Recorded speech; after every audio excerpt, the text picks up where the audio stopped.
biggest funk. Thoughts deep, boys steeped in the depths that he sunk. Big stress, depressed in the middle of fall. Sky gray, high late in the thick of it all. I wonder, how long can a human survive just staying alive or carrying the rest of the tribe? Waiting for the day to arrive or struggling dies, and I be doing way, way more than getting by. So why? Got myself a cup of coffee, sipping water in it softly, cleansing me of stress I hold. Hey, to me some rainy days, so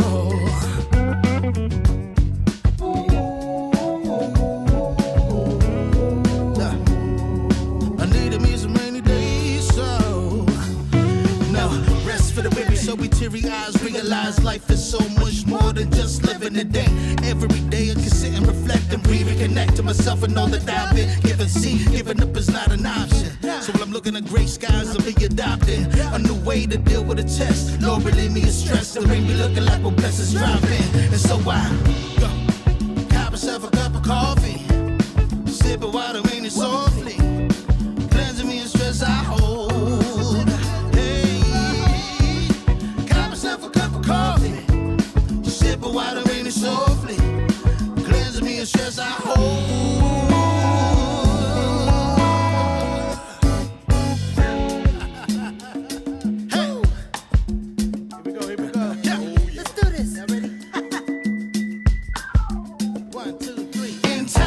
Of test, let no harm beset me, oh my Lord, oh my Lord.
Good evening, everybody.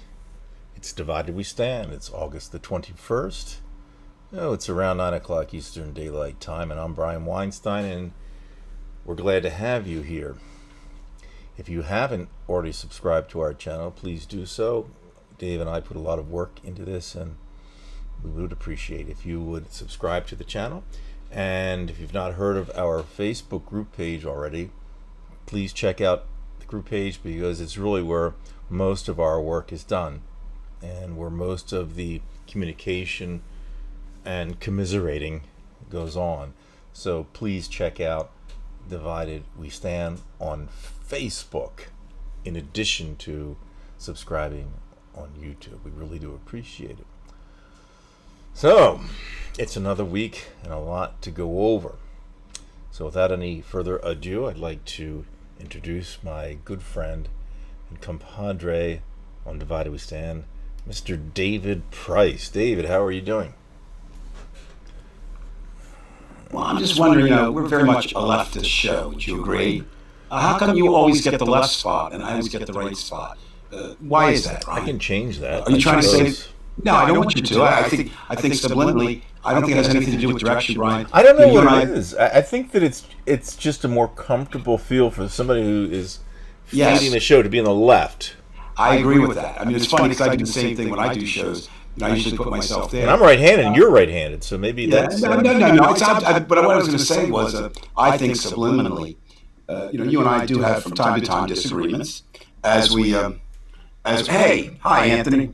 And hey, Brian. And by the way, Dave, we had Hey, 8. I think in the first 30 seconds, we had 8 people. well, that's very, So very that's a nice good. to know. We got Dalene's back Hey, Davey, how are you? from Oklahoma, so that's cool. We got Kim from Washington, Anthony from Texas. We've got Veg from Canada. We've got people from all over, so it's great to see everybody. Joey from Cherry Hills, New Jersey. Is Joey Fulcher Dave echoing? He says. I don't hear it on my Oh, end. no, he's right. He's right. Let me get that out of there. Thanks. Well, very good. Thank you, Joey. Yes, Joe. Good job. If anybody knows how incompetent Brian is, besides myself, it is indeed you. Back to why I'm on the right. I think subliminally, when we have our disagreements, and we don't have a lot, but you and I, we do, that technically that I'm always right. And so I think that's your homage or tribute to a well-known fact that I think most everyone knows, that if you and I disagree, your position is wrong automatically, and mine is right, even to the extent that if I jokingly have a wrong position, that suddenly makes my position right compared to yours. So anyway, Brian, so it's been a week. We've talked, 4 minutes this week or something like that, not much. That's right. We have not. We talked for about 4 minutes today. Yeah. And that shows you how much preparation we put in the program. Actually, sometimes I feel when we do this show, or when I read about anything today political, it's almost like you hear comedians say, "Oh, it was terrible during Trump's time," or satirists, because we can't even write satire this good to what's happening, and I think that's part of what we're finding here. I mean, you could. It's not a question of what do you say, and that's not true. It is always a question of what do you say, but it's not a question of find. Dave thinks he's a macho man. No, I'll leave that, Kim, to Randy Savage. If you don't know who Randy Savage is, that's Brian's thing. Isn't he dead? Well, he was a good baseball. He almost made pro baseball. He played AAA, I think. Well, his real name. Again, since you want to take off on professional wrestling, no, I didn't really want to, but I guess we'll have to now. No. I mean, it's the last thing I expected to even talk about. I shouldn't have done the Macho Man thing. No, it always has a connection because Donald Trump was very active for a while. Right. In the WWE out there, right. and of course he treats politics the same way that you should treat professional wrestling. It's not real, kids, and neither is Trump's politics. Right. But 74 million Americans in the last election believed that is indeed true.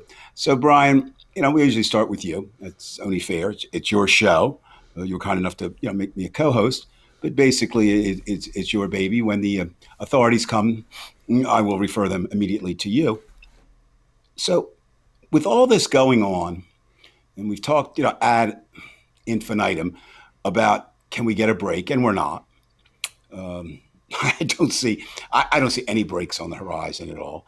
I can't say that it'll get worse. I don't, if it just stays in status, it's bad enough, right? Right.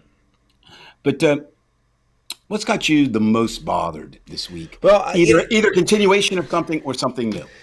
I'm going to get into those things, but I'm actually, now that I think of it, and it's just one of these weird things, I'm actually glad you talked about professional wrestling now. At first, no, and now I just thought of it because, reality and the stage reality. And it's funny, I was reading some Isaac Babel, and then it led me to, for some reason, into Plato, the allegory, was it Allegory of the Cave? Or Allegory of the Cave is one right. of the most famous. And Dave, it kind of philosophically solves the issue, I think, with what's going on right now.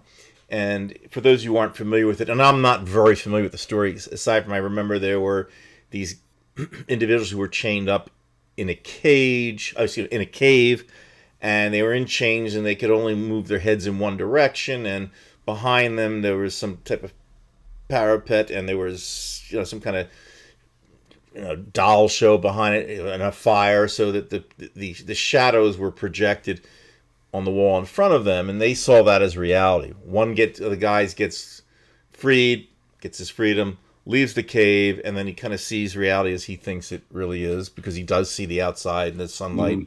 Comes back, he tries to tell the people, hey, you had it all wrong. We had it all wrong. This thing was all bullshit, and it's not reality. Now, of course, you could even say, well, was the true reality what was out there? But, I'm not going to go there. But let's just take it in what we're talking about. You're talking about professional wrestling, and I'm thinking about, I've seen some of the posts, not on Divided We Stand, but on Facebook, as you yourself see a lot from your friends who are Trump supporters. And, you shake your head, and it reminds me of that cave. And the guy who was freed and came back into the cave to try to tell them, no matter what he did, he couldn't convince them of anything.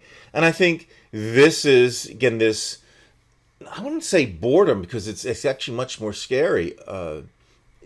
This feeling of dread that the ignorance is killing this planet. It's making life miserable for people like you and me, because I think both of us kind of have this feeling, and I am going to speak for you, but I don't know if I'm exact. There's this dread that no matter what you say, because I know you've said it, you've given up with some of your friends, and to your benefit, I should say, you have done more than anybody. You've gotten rid of so many people on your Facebook lists. I say, look, I can't deal with you if you're going to think like this.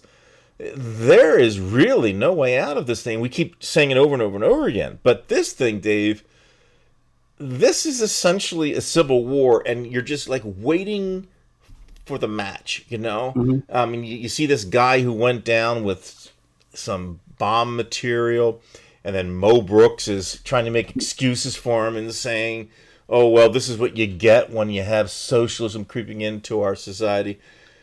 And they're wrong, just like people who don't believe in climate change, or people with all kinds of strange beliefs, and they're wrong. So we are that guy we've been out in society, we've seen the truth. And when I mentioned Babel in the beginning, Isaac Babel, now he was actually killed by the NKVD in 1940, but for just saying somewhere in his writings that he was a Trotskyist. But it's this idea that he saw like the intellectuals and then, like the Cossacks. And they're two different things. And essentially what we have, and it's really weird that I'm relating Isaac Babel to this, is that you kind of have like, there are the Cossacks out there, and we're the intellectuals, and there's no way they're going to meet, because one's breaking skulls, and the other one's reading Plato. So it doesn't look good, does it? Am I wrong? No, you're not wrong, Brian. I was, as you were speaking, I was listening, of course, to you, but I was thinking when, as many people do, when I was, I don't know, 10, 11, maybe some other, I went through a brief, interest in professional wrestling. But even at that age, I knew it wasn't real, and you could see that. And wrestling just got bigger and bigger and bigger. And I think that's also, as entertainment has gotten bigger, right? And, in the 90s, 80s and 90s, I mean, it exploded. It was on, 4 or 5 nights a week, 2 rival organizations. And my son, or our son, I shouldn't say my son, our son, developed a real interest in it, but he knew immediately.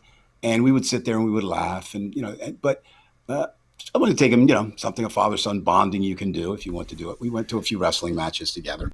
And I remember one, we were sitting there, it was in the old Spectrum, Brian, which, was Philadelphia classic arena. Right. Now it's got 74. It's been, they tore it down, put up another one that had 74 names, but it was the Spectrum. What a great name for. Yeah, well, it was. I mean, it was a great venue too. I had great promoters and great events. But anyway, we're sitting there, and it was a young couple. And when I say young, probably in their 20s, they were married. So I don't think they were teenagers, but in their very early 20s. And we spent most of the show trying to explain to them why it wasn't real. And we had as much success as I've had talking to people who support Donald Trump, whether it be family members, whether it be acquaintances, former coworkers. Because, Brian, as you said, and I don't really have an answer for this. I mean, there's millions of things I don't have an answer for. But, if I look at a wall and I see a wall, and you look at a wall and you see a wall, we can talk about the wall, right? I mean, we can talk about whether it's a nice wall, whether it's doing its job, is it colorful, is it good, should we take it down? But if I look at the wall and you see an airplane, where are we? And that's basically what's happening. It's funny you should bring up. Are you alluding that we're going to eventually have to drink hemlock over this, or what? No.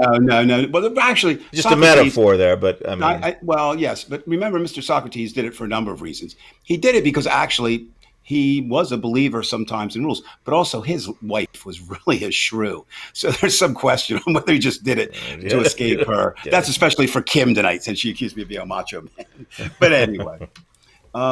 No, what do you do? Well, you try logic, doesn't work. You try reason, you try humor. Now what's happening, Brian, I think is even more, whatever adjective you want to use to describe it. Unfortunately, we'll talk a little bit more about that later tonight, that the pandemic, coronavirus has become political. I mean, it's not has become. It was political from day one. It just continues. It's only worse now. There's no doubt about it. It's downright deadly now. Yeah, it continues. More deadly, yeah. Right. But, you're seeing now what I would think are real gut checks for people. I don't know the number. Maybe one of our viewers or listeners does. I think I've seen at least 4 relatively popular conservative commentators who made fun of COVID, who are now dead within the past 5 weeks. Does that make you feel? I don't know. For some reason, it kind of makes me feel good if they're because I mean, it's like you're praying for God, like a God to do something, and like all of a sudden it works. You say, well, I mean, certainly, I don't feel the same as I would if somebody were vaccinated. And they were what they call them, breakthrough. Is that what they're called? Breakthroughs. Breakthroughs. Yeah, and so yes, exactly. I mean, I think at some point, I don't want to give away all my ammunition. Schadenfreude or whatever. Freud. Yeah, that's right. But you would think that, and then you see people like them. Okay, what do I mean like them? Who've been Trump supporters, middle Americans, in their mind, hardworking people who are saying, "Uh-oh, I messed up." There was one, I don't know if it was Florida. I can't remember what state. There's so many. But one was a family of 2, and they died within hours of one another and left 4 children. Whoa. You would think. Now, there does seem to be an increase in the number of people getting vaccinated. Right? Well, death is a good motivator. I mean, but I don't understand. I'm really at a loss to understand at this point, what else can you do? So, they're going to either get vaccinated or they're not. Now, there are some forces in play in the next few weeks that we'll see. Rumored down here, I don't know if you've heard that, Brian, or anyone out there, could come as early as Monday. Pfizer will be, formally approved, have done the process. Of course, if that's true, Moderna will follow quickly, and J&J will follow. Will that make a difference? Some really good health experts are saying they don't think so. They think that the people that it might have made a difference for are already vaccinated. So how do you get the unvaccinated vaccinated? Well, you're starting to see certain things that may push them over as we begin to get rules. I went to, and it's interesting, not interesting. It's scary actually how different the states are in their rulings. So I went to three music concerts in the past, 10 days, I guess. And in 3 different areas. One in Virginia, a small venue, I don't know, a couple of that, not even, maybe 1,400, but in a casino-like setting with long tables. Masks are optional. The owner has decided he'll follow whatever rules. When they were mandatory, now they're optional. He'll leave it up to the people. Close seating, much closer than it was early on. So that's one place. In D.C., at the Anthem, which is a larger venue, 6,000. You do not get in without a mask, and everybody was masked. Then New Jersey, I went to a show. Shout out to my friend, the promoter, Bob Rose, who's been promoting shows actually since he was 15 years old, and he's up there in his 60s now, so he's been doing it a long time. And he promotes all the summer series at Ocean City's Music Pier. And again, that was optional, and that was really close seating. Now, Judy and I, we've decided. Well, Judy decided first, then we agreed that we would follow each other. We now wear masks every time we go out. Not so much for protection, again, even more so, but really now, they're saying with the Delta, if you do get it and you're asymptomatic or you don't realize what you think you just had a cold, it's the same amount of contaminant of an infected person, and that would be pretty horrid, right, to do. Well, we're back to the unvaccinated. Maybe if we start shutting everything down, in terms, Kim just posts Washington State is back to mandatory masks in stores again. Yeah, we're going to do that, Greg, for sure tonight. We'll talk a lot about Afghanistan. And of course, you can't mention anything in the GOP today without hypocrisy. Not to say the Democrats don't have a level of hypocrisy too, but nothing that approaches the GOP level.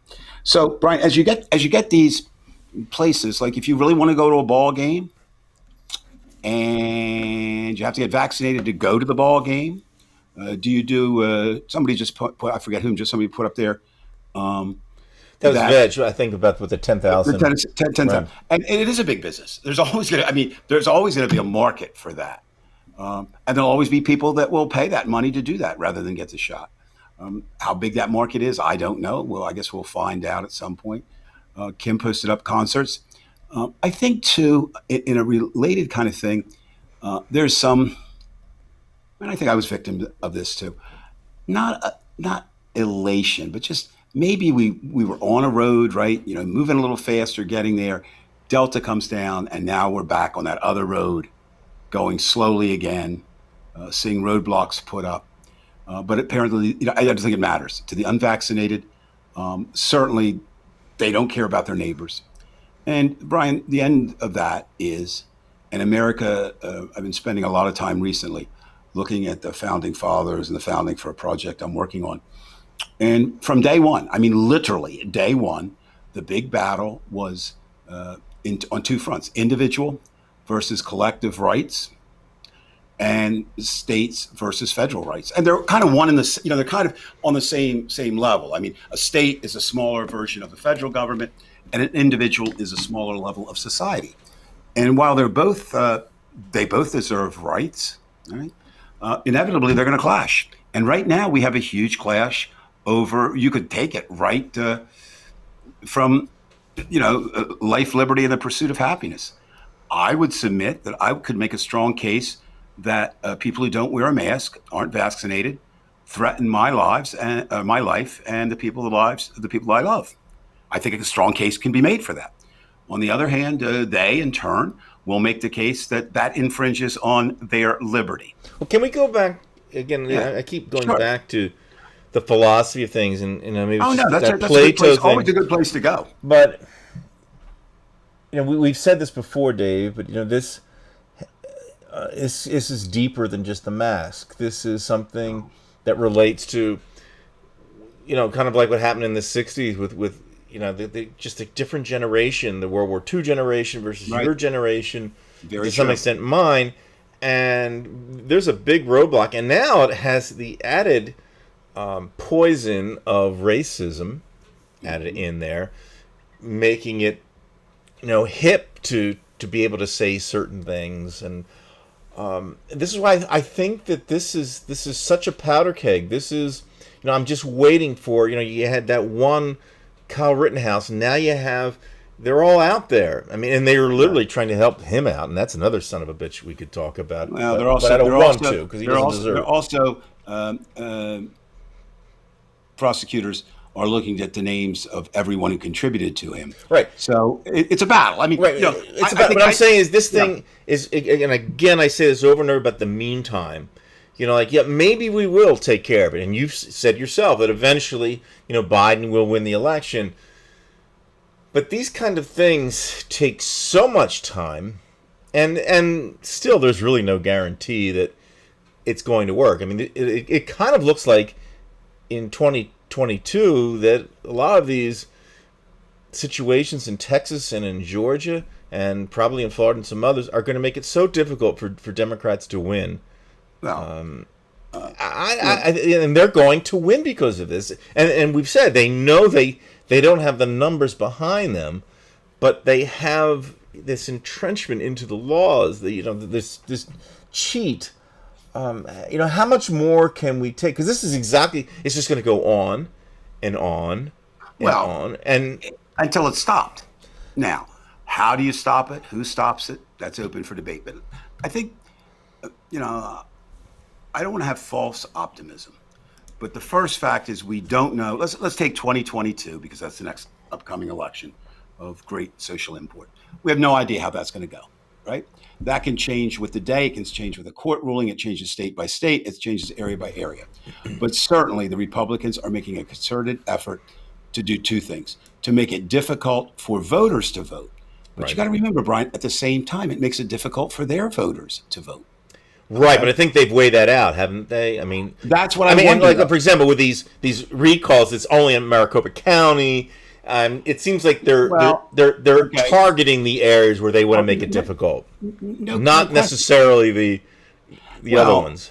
No, but you still have conservatives and liberals just about in every municipality or every voting district in America. I still say they know what they're doing. They know. What they're doing. I wonder about that sometimes. I think they know what they want to accomplish, but sometimes what you want to do in the short run looks good, but in the long run it doesn't.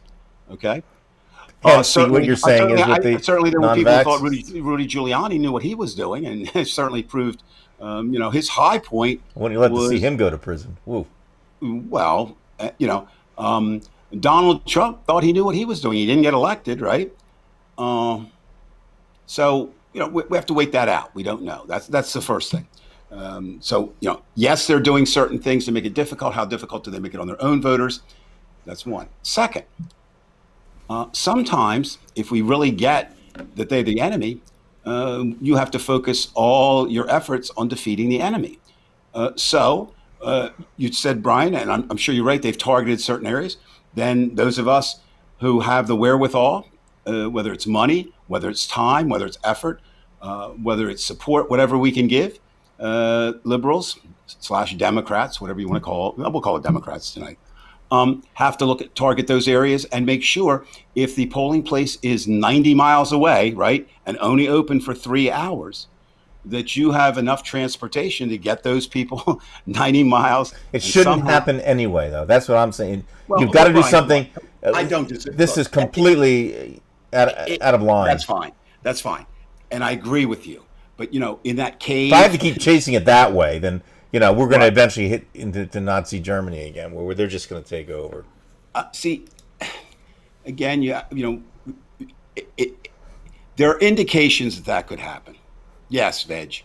He does look like a corpse. And I don't know if you've seen, this is Veg or anybody, they're actually doing some interesting memes of that type of thing. I saw him with his face superimposed on Nosferatu, and they look kind of the same almost. And there's a theory there, Veg, for what it's worth, that evil eats at you. I think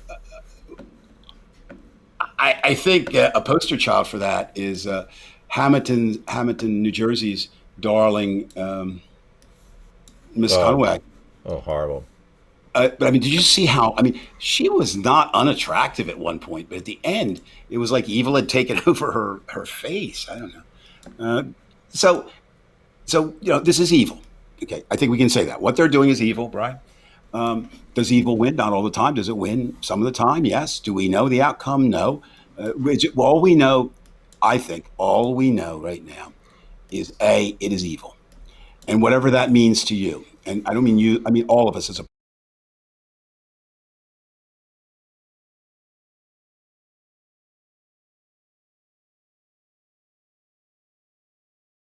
that's one thing. And my thing is I tried to reason with it, very quickly saw that I couldn't, and I diss it and just acknowledge that that's the battle. Uh, Not a gun battle. I don't use war analogies, but it is a war right now of words and will. That's really what it is. Okay, no guns yet, big time. Now you get to your favorite teenage idiot handling a gun with a mother that should never have had a child. That would be Kyle Rittenhouse, and he wasn't very successful. I mean, he killed two people. I mean, he was someone. The guy this week, I can't even remember his name. I got it here somewhere. Hold on. Yeah, Ray Roseberry, right? Found outside, threatening to blow up parts of the Capitol. And Mo Brooks essentially defending him. Well, come on. Mo and the new senator, who I didn't think he was that good a coach of Auburn football when compared to Bear Bryant or Nick Saban. I think they're running for helping Alabama have the two dumbest, least American people in Congress. One is a senator, and Mo, of course, who really doesn't have any business being there. But the people of Alabama elected him, and there you are again, Brian. There you go, the cave. They see Mo as a patriot. There's a lot of feeling out there, just as they see Kyle Rittenhouse. We can run the whole gamut. There'll be a free Ray Roseberry group that will fund. Right. Well, again, get back to this thing of philosophy. They're so locked in. I mean, they're absolutely locked in.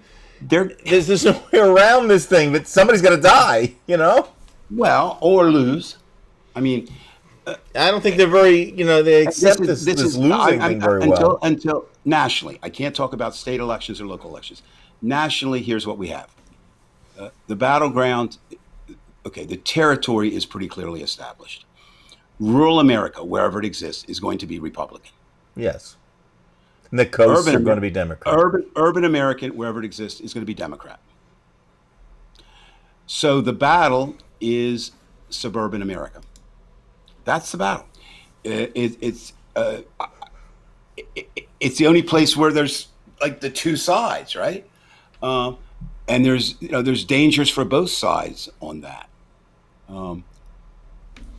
I think you could point to the tremendous African American vote and effort as a main contributor to Joe Biden on the Democratic side, but you could also look at lack of support among groups such as, we group them with soccer moms. That's a terrible designation, but suburban women moving away from him where they supported him before. So, I mean, it's not like I'm sitting up above and I'm in the battle. My grandchildren will be in it. They'll be in Tuscaloosa, Alabama.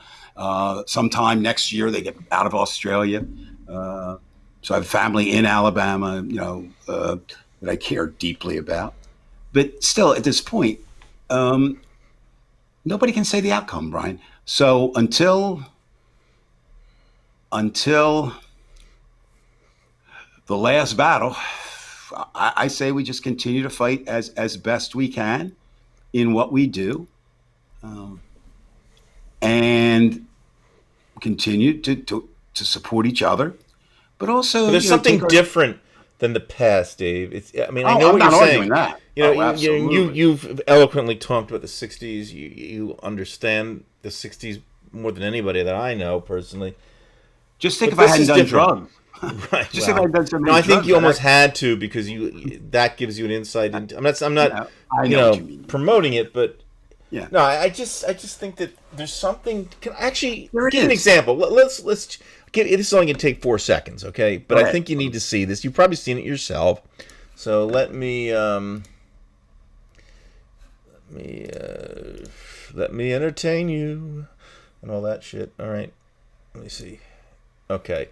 This Marsha. Let's just, this 4 seconds says a lot. Okay, let me see if I can just kind of zero in on this. I'm not getting the volume here. Yeah, you gotta get some sound up there, Bry. That may be the sound. Let me just. You know what? I don't want to mess around with it. Let me just see. Let me see if I can get this. It's coming up a little bit, Bry. She called. She. Let me just say this. She called Biden a piece of shit. Okay. She said Joe Biden's a Oh, I piece just of saw shit. that. You know, again, I don't like playing around with this here, but I don't know why We it's. heard it. Okay, I so guess you don't. I Brian, don't know how? why. Maybe it was an update in the audio, or whatever. But anyway, she basically said he's a piece of shit, and this is a congresswoman doing You know, this. it's funny, Brian, and again, this speaks volumes, I guess, about you and me. And you know what else was? I mean, you're upset about it. I just think it's another cost of where we are now. But I was surprised. My son and I, we talk frequently in Australia, and of course, we end up talking about how are the grandkids, how are you in Australia. Maybe tonight we'll do a little comparison when we talk more about the pandemic as it relates here to politics. But he also was very, and his question was really interesting. 48 years old, and he's pretty politically astute. But he said, when did it become okay for a congresswoman to call the president of the United States a piece of shit? And I said, Michael, this is the best I can come up with. It began long ago. Now, this is going to sound somewhat bizarre, but I would love to know the day when more men went to an afternoon baseball game, right? Because there were no night games, without ties and with ties. If you study the United States, really, it's been kind of especially from post-war, from 1945 on, it's been relaxing, and not the way conservatives say relaxing its standards, but everything just slides a little bit. And now, okay, so we have Marjorie Taylor Greene, who calls the president of the United States a piece of shit, and in the first quarter of this year, she was the largest fund getter or fundraiser from the Republican Party. Now, it would be interesting. No, I'm going to rephrase it. I would be fascinated to sit down with her, and maybe I should, not to be on the show or anything. Just and I know, oh, that you're not. Because I don't care about changing her. I think if you could spend 20 or I'm just fascinated how anyone can be that wrong that much of the time. What is the motivation? Now, I know, Brian, that this is going to upset you because you've even admitted that you have kind of a deviant fascination for Congresswoman Bobart, who is like Marjorie Taylor Greene light, right? Well, here she is, I'm learning something new about myself every day, Dave. postulate. Yeah, here she is. I got it. And this week we find out, oh, she failed to disclose not once, but twice her husband's income. Oh, okay. And what does that mean? Well, we come to find out that he makes, I believe it was 400,000 and one, and some more the next year, working in the field of energy. And oh, she just promoted a couple bills to benefit the energy industry. So hypocrisy, thy name is politician, but in the Hippocratic no, wars, certainly the GOP is crushing the Democrats in terms of being hypocrites. And you're right back to your cave. Nothing seems to ignite the minds of their followers, even when they're shown blatantly. It was another bad week. He hasn't had many good ones for Mr. Gates. If you look, the volume of documentation that his partner has turned over is there. There's enough in sheer volume to get some people in trouble, I would think, and Matt's got to be at the top of that list. But he proceeds, and they've got their standard words: witch hunt. You don't understand. Mirror images. What they say, Brian, I think, really honestly, and I saw a conversation, I think I've told you that I keep this one, actually, he's not, I don't know if it's, I have mixed feelings about him. I keep this one person who I really think is the ultimate Trumper from South Jersey on my page just so I can kind of follow what he says. And today and then I can also follow what his followers say. And today you could have we would have said every word that came out of their mouths. But instead of it being Joe Biden, it would have been Donald Trump, right? In other words, they're saying the same thing, right? Kim, there's no argument with that.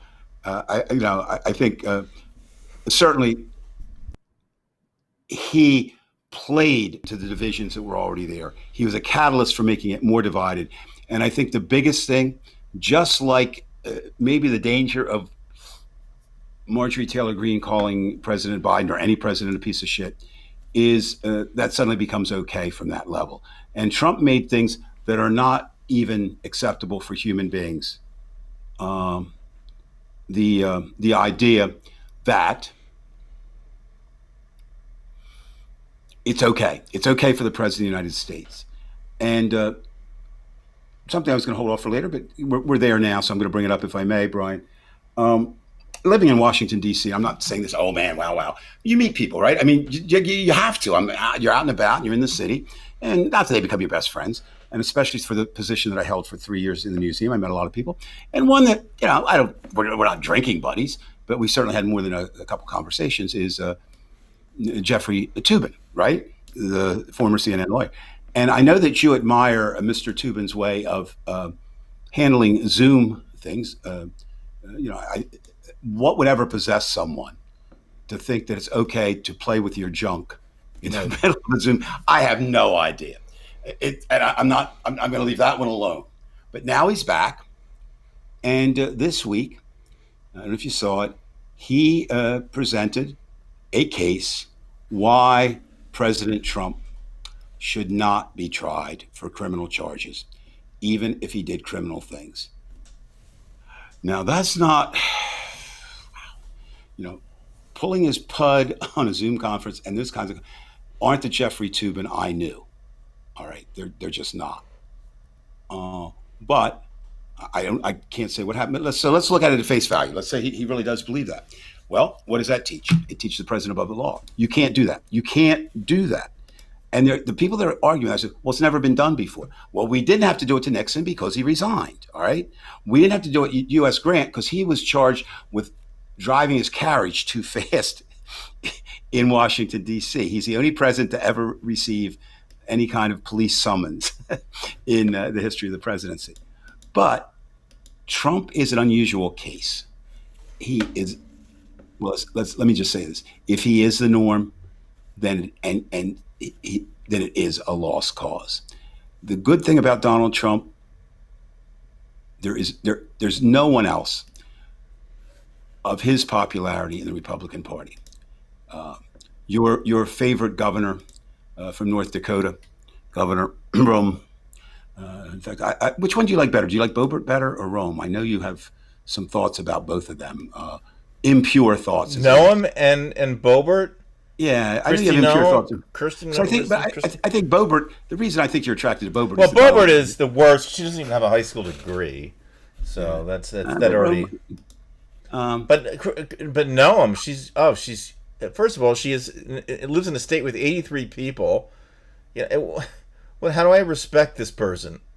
Well, you have to look at, and she probably got elected because she looks like somebody who would be on Fox. That's basically. Well, how do you think Sarah Palin wasn't magna cum laude? I mean, Sarah, attractive looks goes a long way. And a certain look. It's not just being. No, well, and this is, I don't want to sound sexist, but it's almost like this stupid attractive look, like someone down at the end of the bar, and well, isn't that what a lot of W's popularity was? The fact that he's got some problems. I like to have a drink with him, and there's a lot of that comment. Now, I think we underrate. You started tonight, which would turn away all the uneducated or the they're not even uneducated. The people who don't want anything to do with people who seem to be educated tonight by talking about Plato and philosophy, and they don't want to talk about that.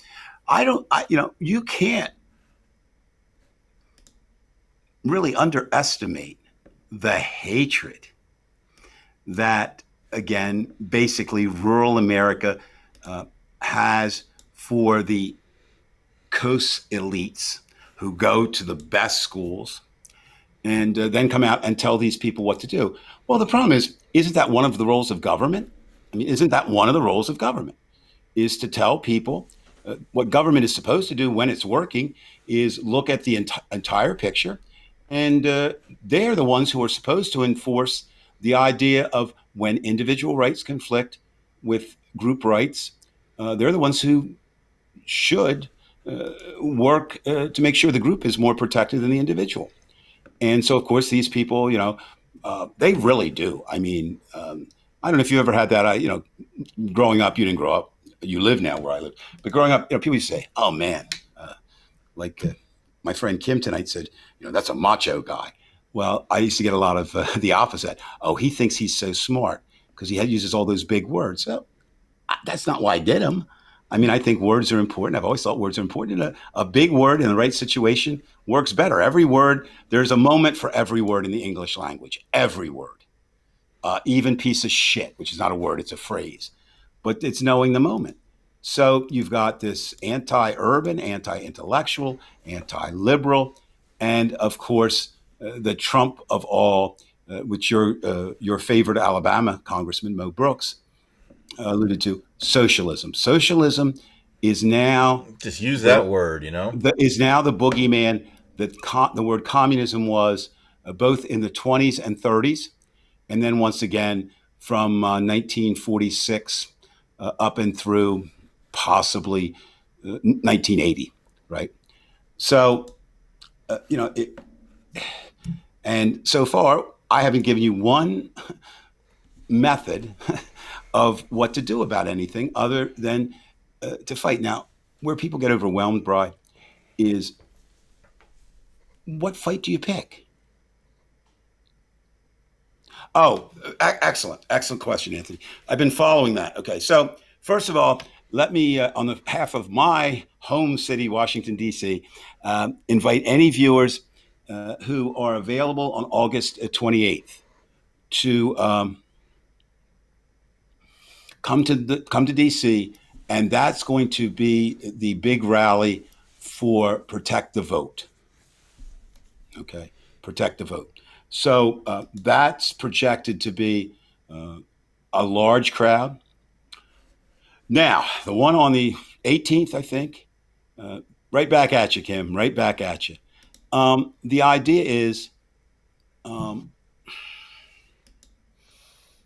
as I understand it, this gentleman has put together a group of a name, like Patriots. The purpose of this event on the 18th is to show solidarity. Now, think about this, Brian, to show solidarity with the Patriots who showed their patriotism by taking over the Capitol. Whoa. Okay. Sick.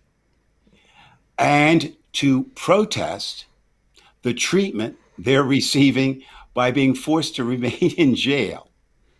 Okay. Now, his first rally, I believe the number was 25 people here in DC. The second rally that he scheduled was 125. Now, he's projecting numbers 10 to 15,000.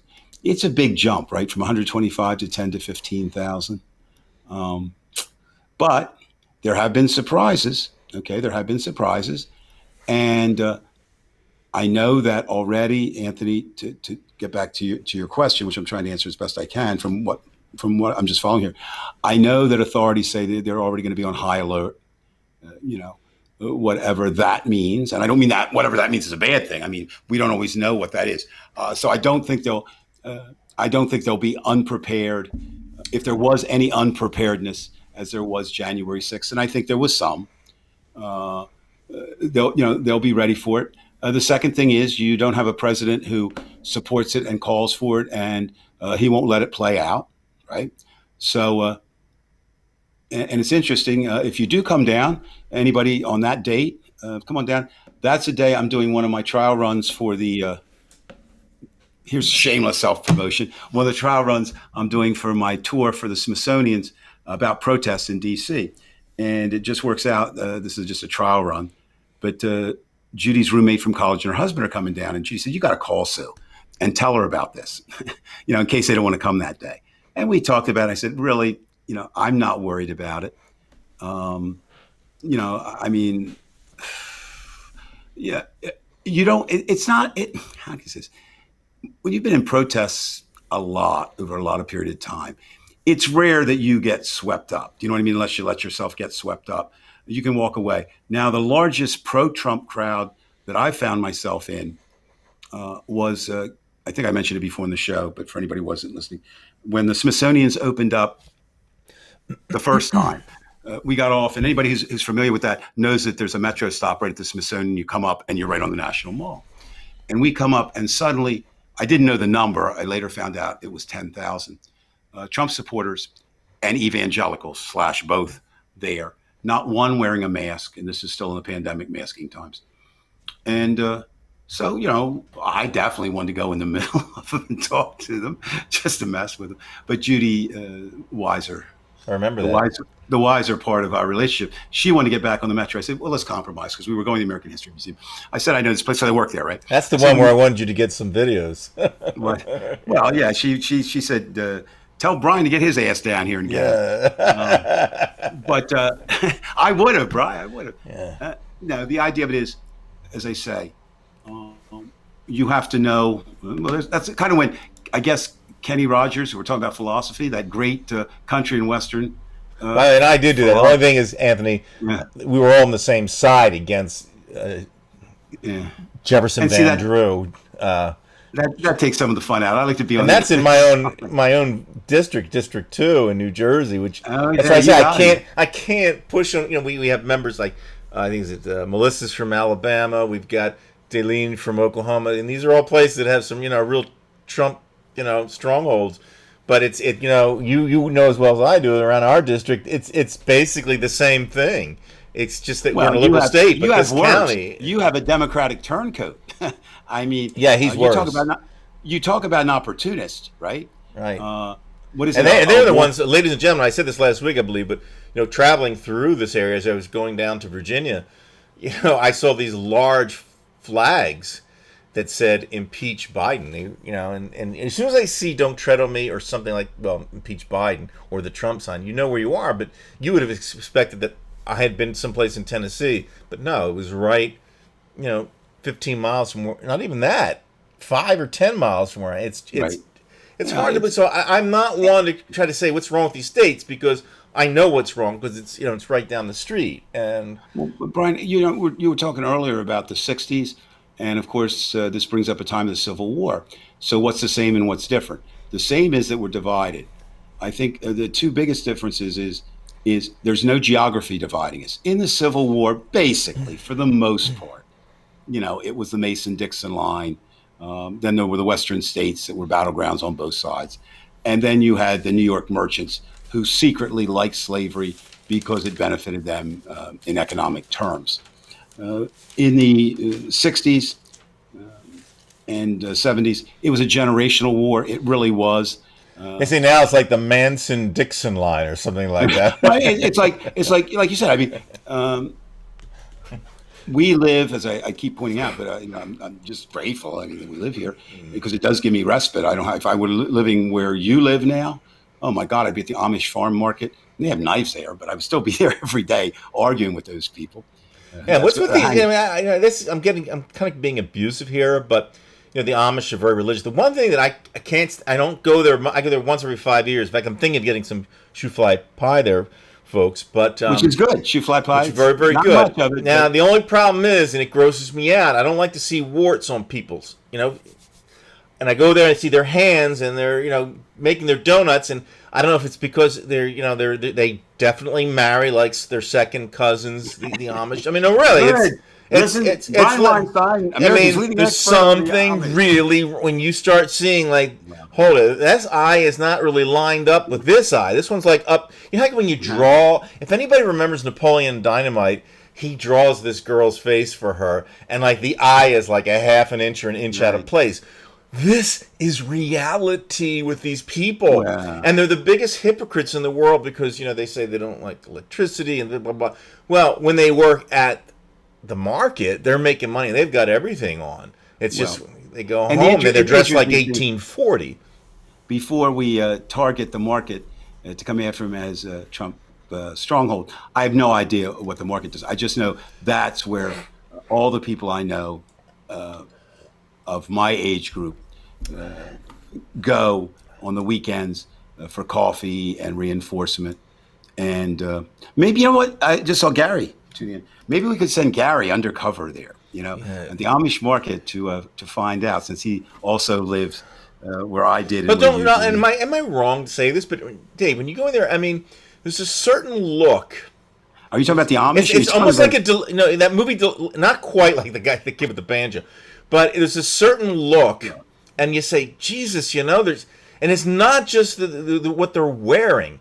It's and it's not the warts on their hands. I don't like if you've got a wart on your hand, don't give me a slice of pizza because I'm not eating it.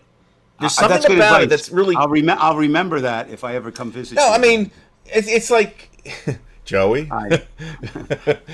popcorn. Everybody's not gonna eat the popcorn anymore. Well, I'm not so sure, and I'm not a psychiatrist or a psychologist.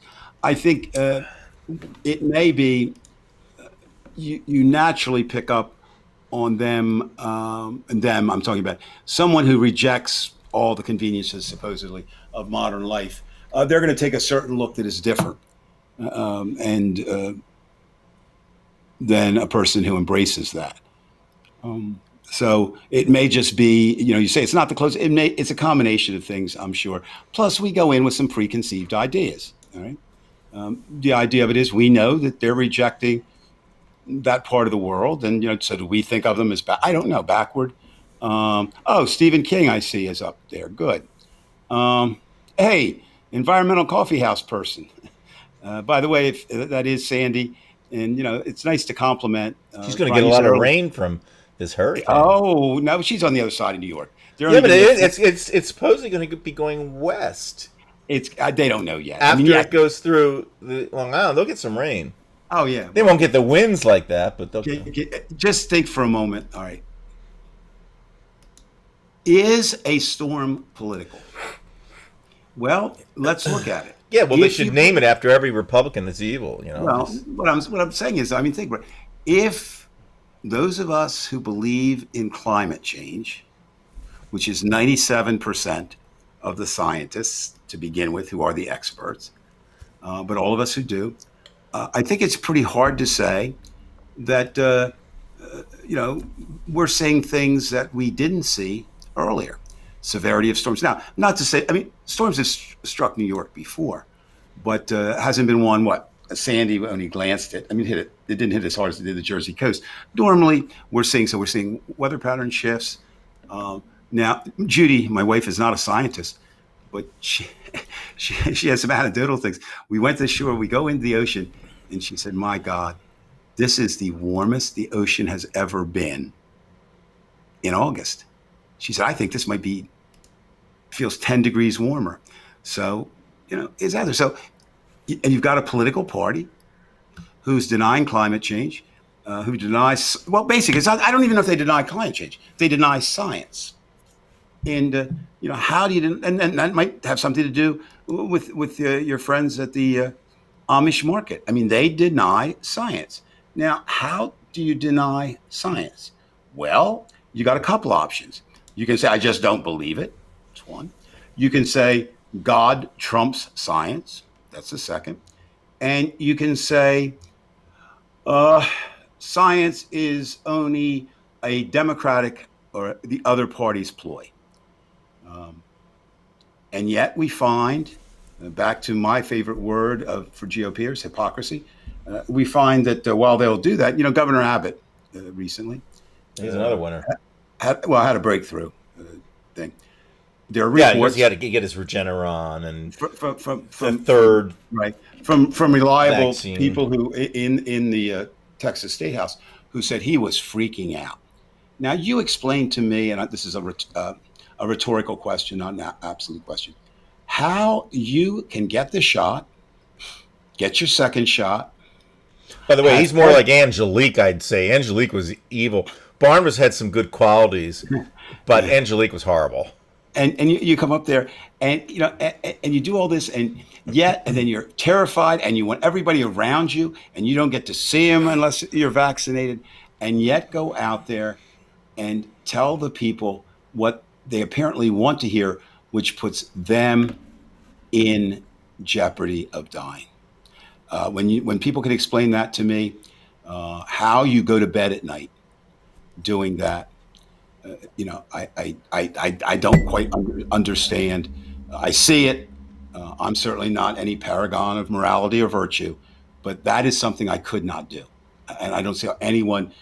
Isn't it kind of akin to, a pilot being up there at 35,000 feet and dropping bombs? It doesn't feel the same as when you're actually having to take a knife and put it through somebody's arm. I'm sure that there is a difference, and that's another interesting concept. The world is bigger, right, than it's ever been in terms of our ability to move within it, right? It is one world now, and we still have wars, but ancient wars were fought mano to mano, right, hand to hand, and you did see the horror. Now, push button wars, a little different. Flying the plane above, you may see it later. Cyber war, you see the outcome, and yet. And by the way, that was an Eastern European thing. Like, we've had our horrors of of violence and this and that. We do have that, and now we were kind of taking over. But that was the thing about Eastern Europe back in the 1700s and 1800s. Everything was just bashing the brains in, whipping that's what, Eastern Europe was all made of. How people lived back then there. Oh, well, even through all our days when we bemoan the end of the world, the end of days, and the coming of whatever's coming, we still have to acknowledge that we live in the best times ever of history. As if we continue to exist, probably 50 years from now, will still be the best times. Relative less poverty today than ever. Diseases have been eradicated. The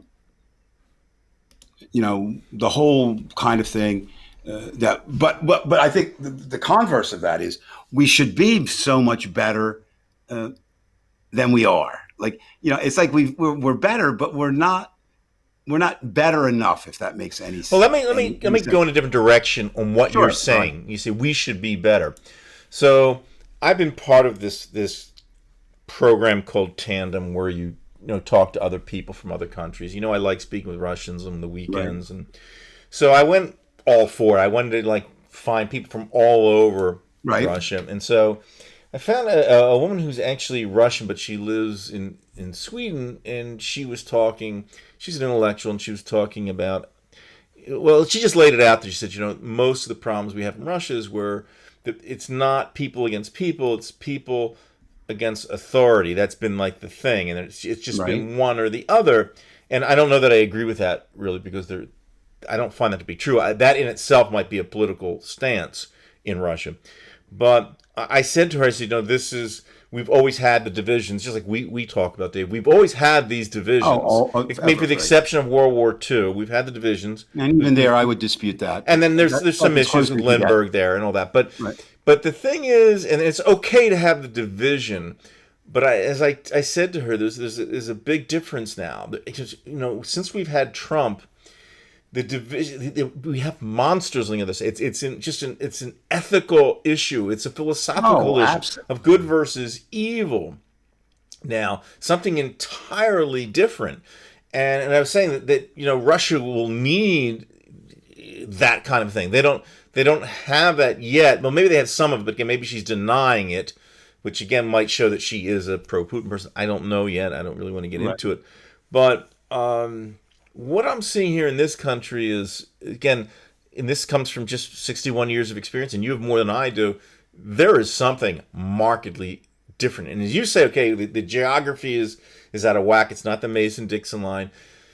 But it's every bit as dangerous because these people travel, quickly. I think it's more dangerous in that respect. I've said all along, certainly could be disproved. I do not see, given the circumstances right now, that we will go to a all weaponized civil war. I don't see it yet. But what I do see, and we're already seeing, and I see it increasing, will be terrorist activities. Right, Such directed as at state capitals and the directed capital. directed everywhere. Directed everywhere. Take care, Kim. Have a good week. The idea, Brian, and look, I want to talk a little bit about this because I think it's something I was surprised that some of our people haven't put it up yet. The terribly bad week Joe Biden is supposedly having. So I think, again, if I'm not qualified to speak on world political movements, but certainly what we have now in Afghanistan is a humanitarian crisis. Okay. That part we can't. So how do we get there? Who's to blame? We're Americans going to have a always, Middle East humanitarian crisis well, with climate we've had it. change. Yeah. That's going to be a big problem. Well, here's the thing, Brian. I mean, you look at it. I'm going to simplify it and make it as simple as I can. I do not believe we had any business at all being in Vietnam because we're seeing a lot of comparisons, and it's hard not to. Those of us who saw that, that will live forever. The helicopter falling off the ship when Saigon was, and people hang on, which we're seeing now.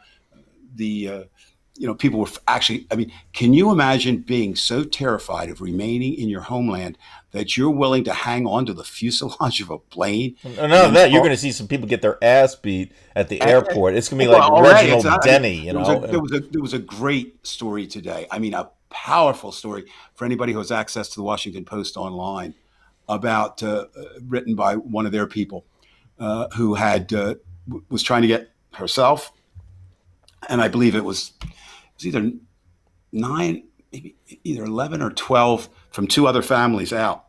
She did, but what they witnessed, what they saw, and it was just a brilliant piece of writing.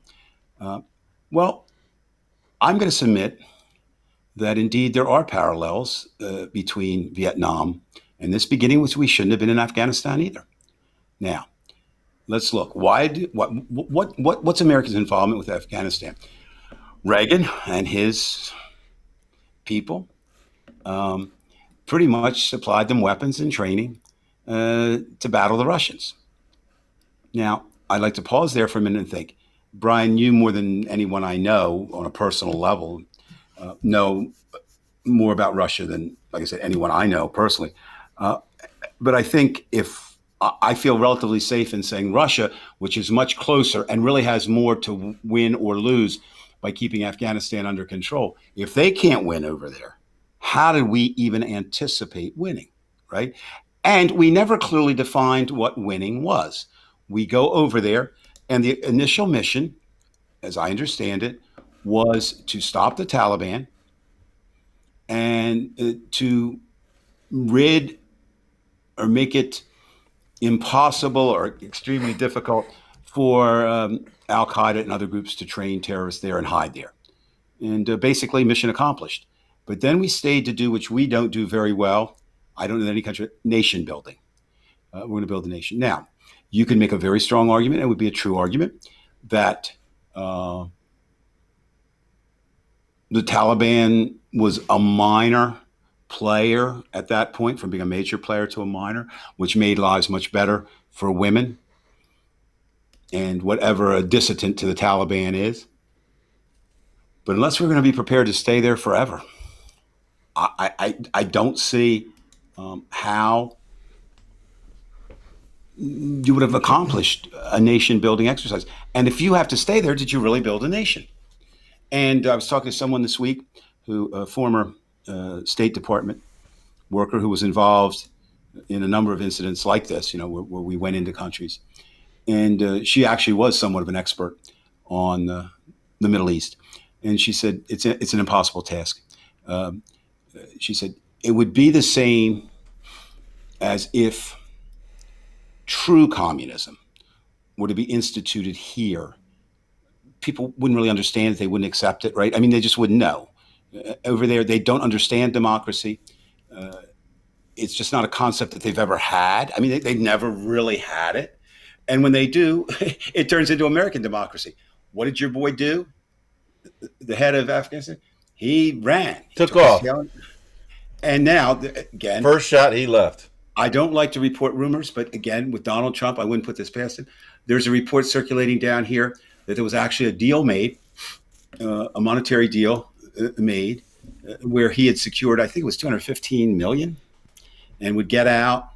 And now, of course, Trump is saying no. So I didn't do that. But we know we have to assign some of the blame to Reagan, right? We know that. And from every president thereafter. Now, you and I talked, it's the only subject we really talked a little bit about. And I say that, yes, in a sense, the rescue operation was botched, right? I mean, yeah. Show me how we could have done any better. You know, I don't see how, okay, if you pulled out, I mean, if you pulled out, if you're there, right? If you pull out. Now, whoever said, sorry about that. okay, whoever said, or whoever wanted to believe that it would take 90 days, the Taliban accomplished in 10 days what the American position, or a portion of the American position, said would take 90. I would have looked at the 90 as ridiculous. The Taliban was poised; they were ready. Then you have to look at the Afghan army itself. And we talk about that. They did nothing. They did absolutely nothing. Neither did what was Saddam Hussein's big thing? Something guard. The national. That was the National Guard, but something like that. And they threw their weapons down. Republican Guard, they were called. That's it, the Republican Guard. You're absolutely right. So, does Biden deserve blame? Well, as any president would for botching, maybe the rescue. But does he deserve all the blame? No. Even no president deserves all. They have to share it collectively. And since we've had one, two, three, 4 Republican presidents and 3 Democratic presidents, right? During that time, it's not one party. I love now that your idol, Fucker Carlson, is on one hand, he's really coming after Biden and the administration for just this horrible mess that they've created. And then his next breath, he's saying, but we can't bring them here. We can't bring the Afghans here. And I think the most disturbing thing maybe that I've read so far, and Brian, so I'll ask you if you know how you feel about this, is that there were decisions about bringing more or being better prepared to bring people out. And some of those they were very hesitant to do because of the fear that if one of them were to do a terrorist action here, which is, so again, you've got another conflict. Politics is always going to play a role in life saving. And this is not whether you're a Republican, a Democrat, whatever you are, this is not one of the USA's finest moments. We have a chance to recoup a little bit if we do extend our arm of friendship and bring Afghans in. But it's very hard because for people to do that, we see it down here all the time, where people. I watch people as they watch the women as they walk by, the women here in their burqas, and they look at them like, oh my God, that's a terrorist. So but as far as any lasting damage to Joe Biden, I don't think so. That's why we didn't really need to talk about it that much. I think the only problem is his own people, meaning me. I voted for him. I just don't like the way it was handled.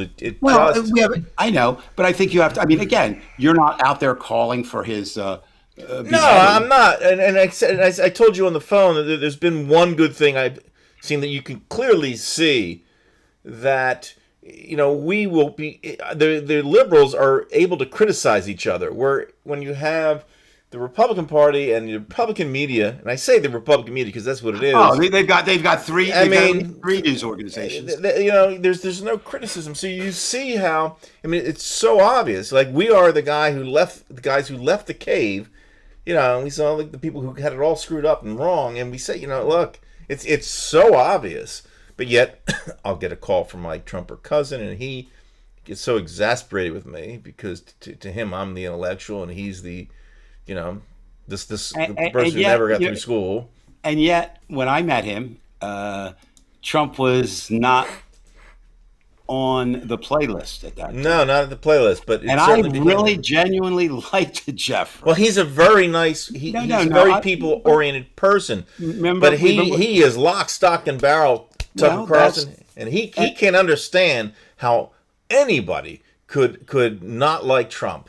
and you can't understand how Jeffrey can like Trump. Jeffrey, yeah, No, I'm just saying. I mean, how can any rational? Well, first of all, he had look. The family. At least maybe two of his family members were conservative. He had a cousin who influenced him. He has friends who influenced him. He had fine, parents that were not good parents fine. All that's true. for But him, when the one dust way or another. clears and settles, everybody can do what Liz Cheney did.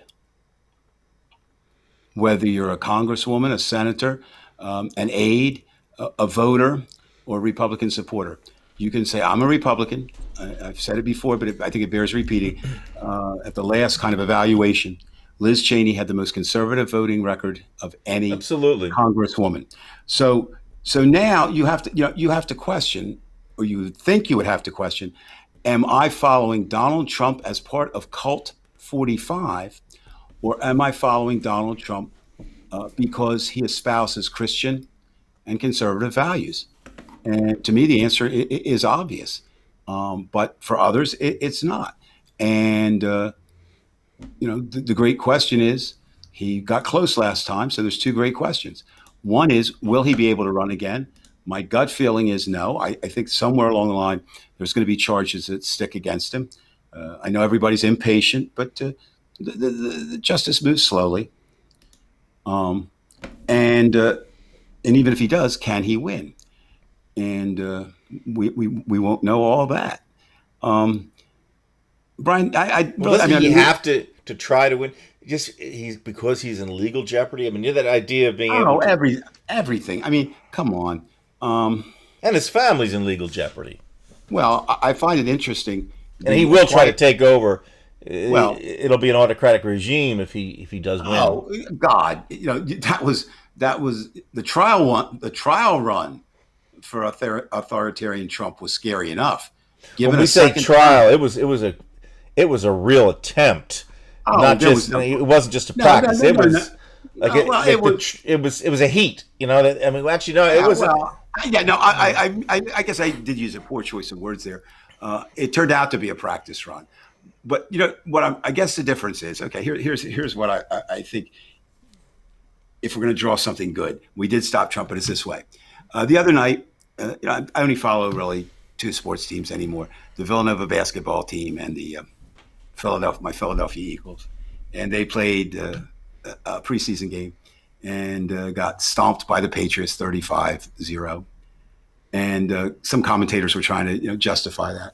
And one of the justifications was, well, you never show everything, in your And practice that's game. true, but the Eagles don't have a quarterback. That's the problem. But with Trump, now bringing it back to politics, Trump pretty much showed everything he's going to try to do.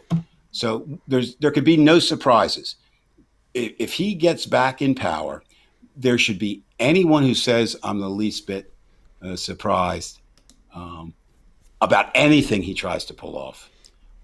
They missed the 4 years that were. If he could have done it in 4 years, he would have. Now, the Trump I find most interesting right now is Ivanka. Ivanka, yeah. Where's she? What's she doing? Does it really matter? I don't know. Did she, as again reports, and you can't believe reports, did she and her father not have a falling out, but she kind of went to him and said, Dad, you're damaging your brand, which is my brand, which is, who knows? But they're not there. And of course, Donald Jr. Is positioning himself to be his father's heir. Not necessarily his financial heir, but his political heir. Now, Don Jr. is no Don Sr., okay? If there is a bright spot in all this, and I'll challenge you or anyone out there, name me anyone who could even begin to wield the power in the Republican Party that Donald Trump wields today. I don't see them. It's not DeSantis. It's not Rome. It's not Abbott. It's not Donnie Jr. It's not Tucker Carlson. It's not another quiet one, Brian. Sometimes wonder about that is Josh Hawley. When's the last time we've heard his name? Yeah, we haven't heard him, but he's a son of a bitch. That's for sure. I'm not saying that, but I mean, so they reprinted the comment the other day. It's been made all the time down here. And he needs to go to prison too. They do. Now the question becomes, at what point, and this applies to Democrat, to everybody. Look, if Governor Cuomo, who at one point was ahead of Biden as the number one Democrat, if you remember, there was a lot of people wanted to have Biden not run and have Cuomo run. If he is guilty of what he's accused of, he should go to prison. Okay, there are serious charges. Me Too is always serious, but some of the touching and the impropriety, and also again, I'm not impressed with his his resignation speech. To me, I mean, he tried everything in the book. He fought until he couldn't fight anymore. You just stand up. I think you just stand up and say, "Look, I fucked up." However you say, you don't say that direct, maybe, and I'm going to go away and try to be a better person. Political bumper sticker, Greg, you've got that. No question there. The interesting thing, Greg, and you might have some thoughts on this, because I've been trying to. At what point did the evangelical, the evangelical goals begin to align with the right-wing fascist goals of the GOP party? Certainly, there's nothing in Jesus' words in the Bible. If anything, Jesus he'd be discussing with both parties. I based on my reading, I mean, if he existed, we'll assume for a moment, we don't care whether he existed or not. We just say the words indicate that he would certainly not be a conservative or evangelical Christian. At what point? And again, you get into this hypocrisy. Right? How do you go to church on Sunday and hear the Lord's message or Christ's message and come away and act like they do? Because they're not actually. They don't even understand the words. It's like these are just words in a book here, and I would understand them not understanding it. Sometimes it gets so. Well, see, and there's a theory of thought. There's a redundancy. Just hold the book and then make up your own shit. Make up what he looks like, what he's about, and that's good. Do what President Trump does. Hold it upside down for a publicity photo. That's good enough. It worked. It did work for some, or it didn't break anybody away from him. That's for sure. Yet there's a belief, and this would be interesting to pursue, that America is not only becoming more secular, which it is, okay, but that unfortunately, politics or political beliefs have replaced religious beliefs, and when I say true religious beliefs, and so you're a Republican first, and then a Christian second, right? And that, who were for the former Democrats who migrated over to the Republican Party during the Civil Rights era, and of course there we can look at, there's Richard Nixon, his hand in all of this.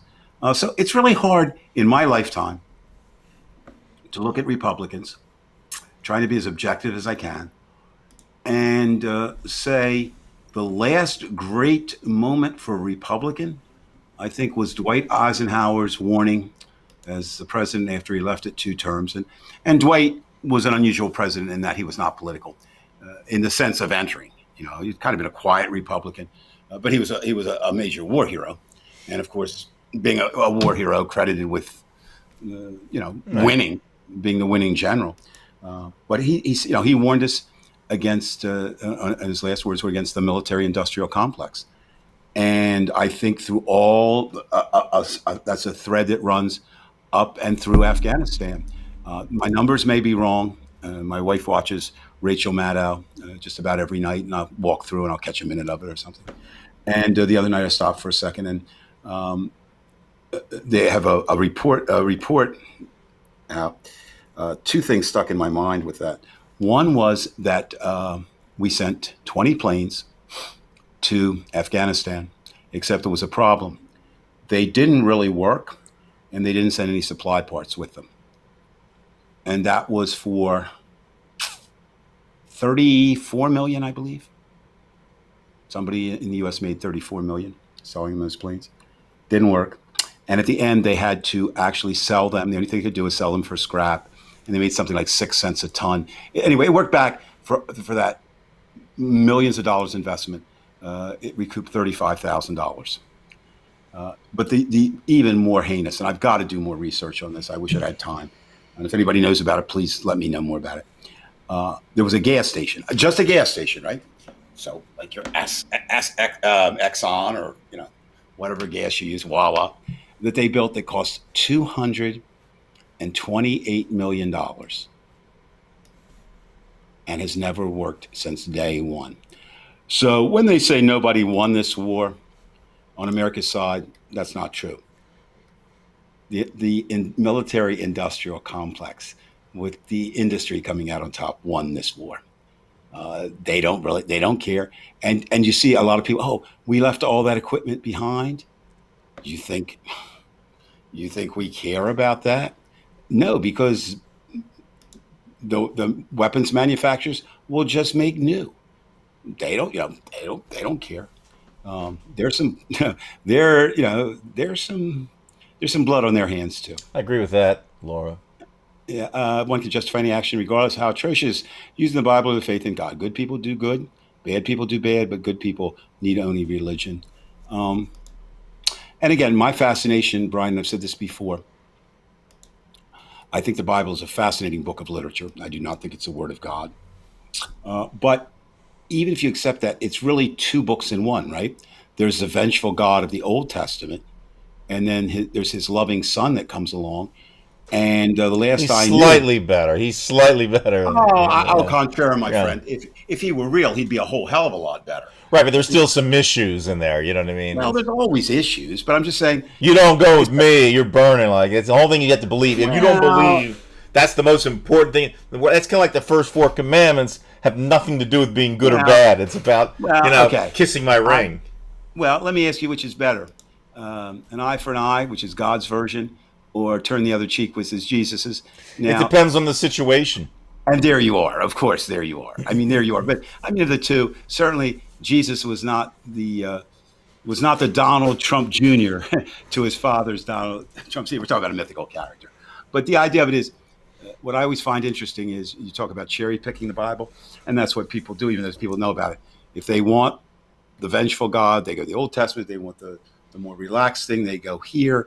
And we could go on for days, and I don't see. And you said it, Brian. I always. But it's even that. Can I just stop you for 1 second there? Sure. Because again, this goes from a person who's grown up in 2 religions and in no religion, because I am an atheist.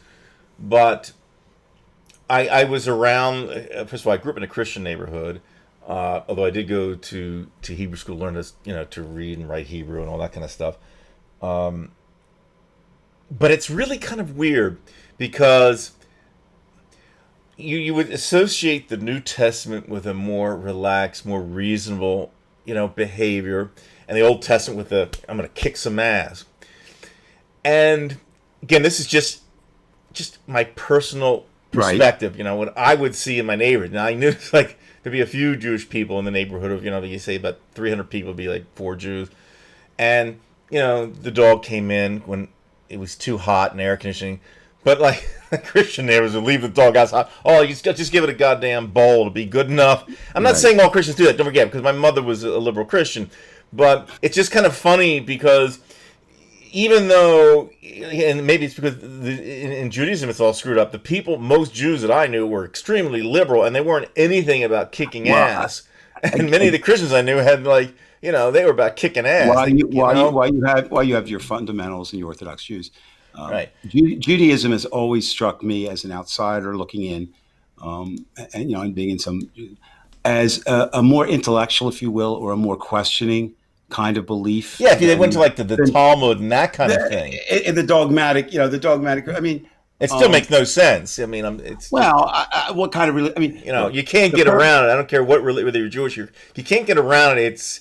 It's not a real. I mean, it doesn't take too much for you to realize It doesn't take a book to know you don't.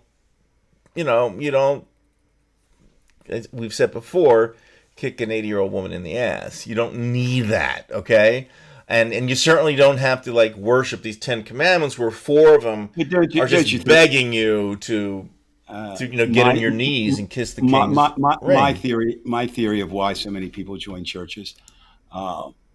We are social creatures, so that's our group. We begin to think alike if we get in one of those. I also think, Brian, people, when it comes to morality, people are generally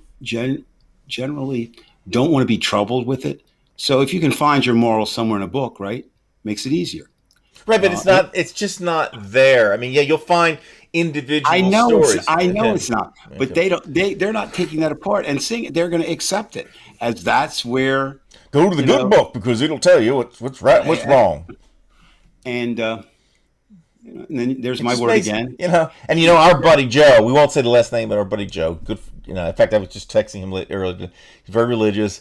He for some reason he thinks you have to have this book. How would you know? How would you know what's right and wrong? And I keep trying to tell him. I said, look, it's kind of easy to know you don't do certain things. And if you're intelligence, you have to be there. The you God, are, Brian.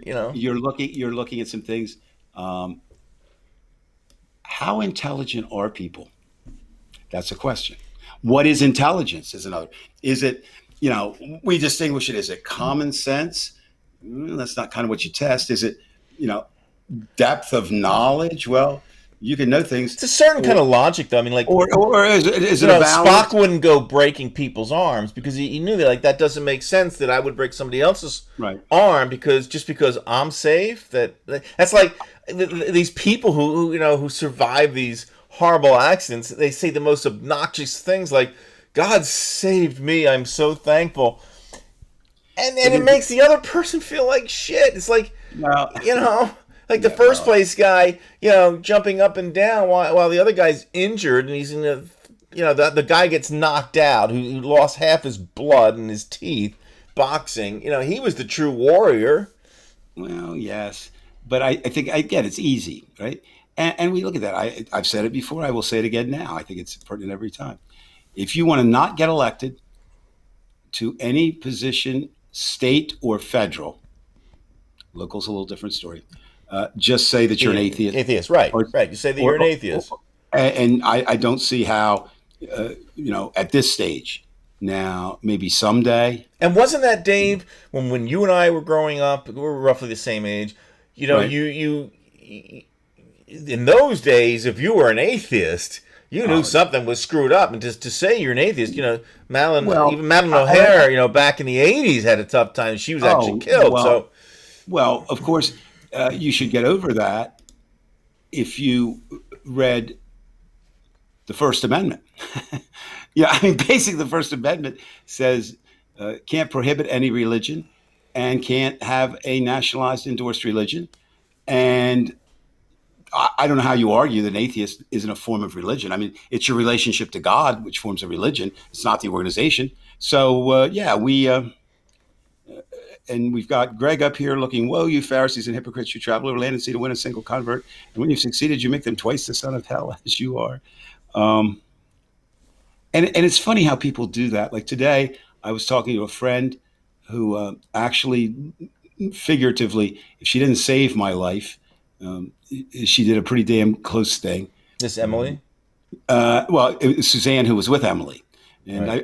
I never finished that story last week. So basically what happened, it was silly. I was in the Philadelphia airport carrying a large amount of drugs. And it was during my college days. And somehow guys I were with were drunk. And it was during the hijacking. It was 1971. And we found a Mexican hat somewhere and they started Viva la Cuba. And the next thing I know, there's all these gendarmes from the Philadelphia security for airports coming running at us. And for a second there, I said, I guess I'll be doing, 10 to 20 somewhere. And just at that moment, Emily and Suzanne, who were coming up to meet a friend who was flying in from California, came by, and I was able to shift the drugs to them. But Suzanne today, we were just talking about something else, and she said in the Old Testament, she's religious, but I just found it interesting that's whenever that happens to me, and Suzanne's a very good person, I'm almost shocked that they are religious anymore, I guess is what I'm trying to say, and I'm not saying it very well, right? Kind of siding with what you're saying. I mean, I don't think you need a religion to be a good person. No, even the statement itself, I don't think you need to be religious to be a good person. That doesn't even to me make sense. It just seems, why aren't we smart enough to know you don't throw a rock at somebody's head? I mean, it goes back to, Again, Brian, I'm not really sure that book or those books or those. I mean, I think people 6,000 years ago, if they were just smart enough, they realized, this person's in pain. I wouldn't want to hurt them. Even back then, you had to know certain things. Let's look at, if Donald Trump hates any group of people, he hates the poor because they can't give him money, right? And yet he's the one that they feel is his champion. Well, it's the same thing. Nothing against the Catholic faith. He hates anybody that stands in his way to well, that's exactly right. But I mean, how do you follow a church that has enough gold and has had enough gold to probably eradicate poverty as we know it since the beginning of time? Well, you buy into it, Brian. You just buy into it. No, you fear it. I don't know that you buy into. Actually, there's two things. Because this is other people said this kind of thing. Like, I'm kind of believing this is true. I think let's just forget about the religions, just to make this idea of God. Okay.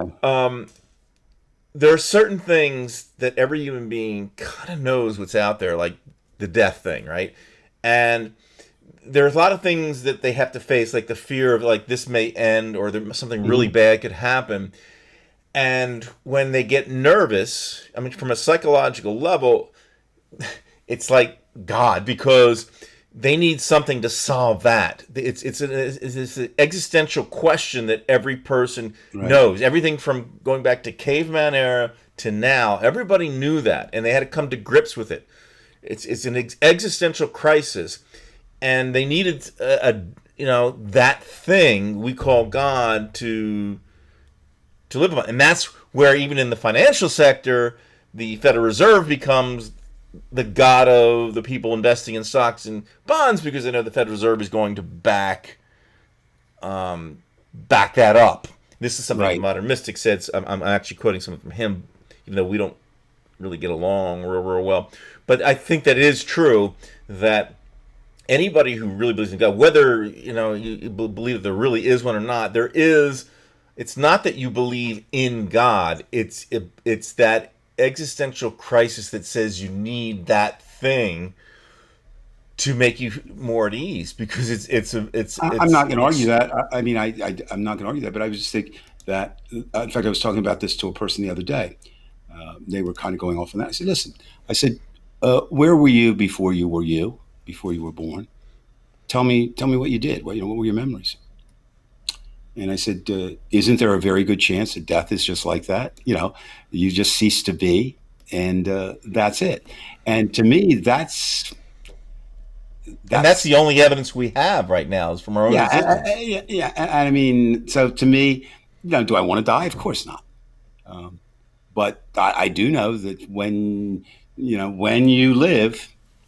They would say death and taxes, and you don't even have to pay your taxes. Donald Trump is proof of that, and Jeff Bezos. But you do have to die. And I think the problem... that's entropy. Within this universe, there's everything, the laws of thermodynamics, right. And we are going to break apart. Unless you get outside of that system, it's not going to happen. You're going to die. Anthony, I think that is something that confounds me. You could find a lot of chosen ones over a period of time. But I think Donald Trump, from what I know of any religion, is the least chosen one that's ever been accused of being, and that's a good bus to get on. The cannabis is always a good bus to get on. The idea, though, is that, and I find it interesting, Brian, that what was it? You should never. Well, again, let's look at that. What were the two subjects you should never really argue? Politics and religion. Now You can they're argue. the same thing. Well, that's what I'm saying now. I think in that sense, I think politics has replaced religion as, Yeah. if not the secular religion, it's a thing you can't agree on. It's the Where thing is somebody most likely to kill you over? It's much more over the Trump Democrat Yeah. thing than the Oh yeah. Jew Muslim Christian thing, or whatever. And the other Because thing. the funny thing is, there are Jewish Trumpers and there are Jewish Well, that's Democrats and there are Christian Trumpers. That it's thing's across. done. You know. It's across the board. What I do think is particularly difficult in this age, and whatever age it is we're living in, I don't mean age in terms of chronological years, but this time period, is there are threats everywhere. Now, there's been threats everywhere since the beginning of time. Okay, certainly a saber-toothed tiger outside your cave was, certainly a threat, right? And a lot of diseases that have almost been eradicated today were death sentences back then. But it does seem so. So why does it seem so much worse? And I think it's the fact of we have at our fingertips all the information available to all of humankind, but a lot of it's contradictory. We can find what we want to believe. We can find in there something we don't want to believe in. And I think sometimes most of us are just overwhelmed, and some people can shut it off and some people can't. I mean, I like I said, I haven't watched the news, watched TV news to any extent, except for a couple periods during Desert Storm and the Trump, some of the Trump time I watched it just to see that. But because it's not that it's depressing. It's just it just hits you over the head, right? There's so much out there. If you choose to worry about it or you want to worry about it, it seems like there's more evil than good in the world, more bad than good. I don't know that that's necessarily true. I think for anybody, Judy and I did what we find restoring this week. We went to the shore, made sure nobody was on the beach, and just sat there and contemplated a while. And it's peaceful. It's restorative. You can think. So maybe Brian, it's simply, I guess, or I'm not saying this very well. I'll try again. I think if I have a disappointment, we have all this information at our fingertips, and we don't use it wisely, and we get overwhelmed with it. And so, what good is it? I don't know. But I'm not going to give up my iPhone or, whatever else.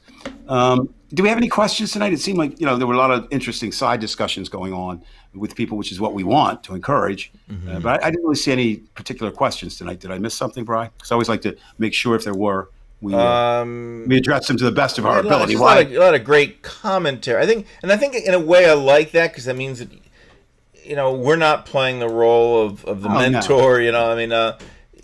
We're getting what we need to get from people, and that is they're involved.